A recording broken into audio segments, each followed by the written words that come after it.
عيشة. بصراحة يا سارة، انتي مبسوطة بدخولك في العالم ده؟ عايزين الحقيقة؟ اه. اه والله انبسطت. أم، قبل ما لما ما كنتش فاهمة ما كنتش مبسوطة، بس لما فهمت انبسطت. ولما الايام عدت عليا ومواقف وحاجات كتير انبسطت.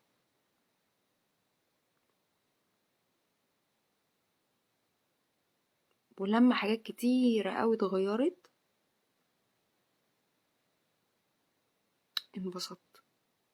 بس اكيد عدى عليا وقت ما كنتش مبسوطة فيه. طول ما انت مش فاهم حاجة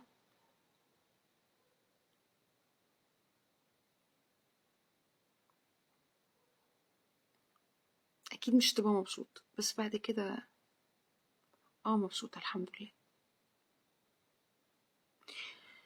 صباح الخير، صباح الفل.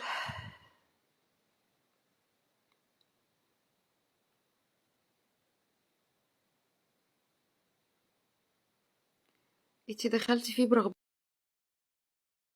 برغبتك؟ لا. كلكم ما كنتوا بتسألوني دايما بقول لكم هو طريق اختارني وانا اخترته، بس هو اللي اختارني الاول بدون دخول في تفاصيل. وممكن محدش يعجبه كلامي، بس هو الطريق اللي اختارني، انا ما اخترتش حاجة. بعد كده انا اخترته، يعني انا بعد كده انا اللي اخترته.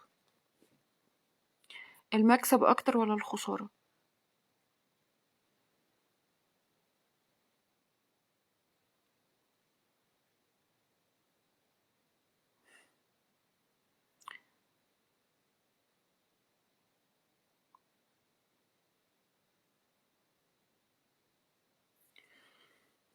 مكسب في حاجات وخسارة في حاجات. مكسب في حاجات، خسارة في حاجات. مفيش بالانس، بس بياخد منك طبعا. اكيد اخد مني كتير.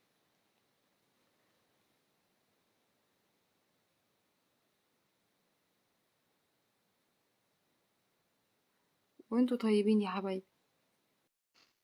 كنتي رفضتي تكملي فيه، كنتي هتبقي مجبرة تكملي برضو. ما رفضتش، انا ما كانش عندي الاختيار. بدون دخول في تفاصيل برضو، فهموها زي ما تفهموها بقى. ما عنديش اجابة اقدر اشرحها لكم في دي. اسألوني في العموم بقى، مش لازم تسألوا عنها عشان مش هفكوا قوي.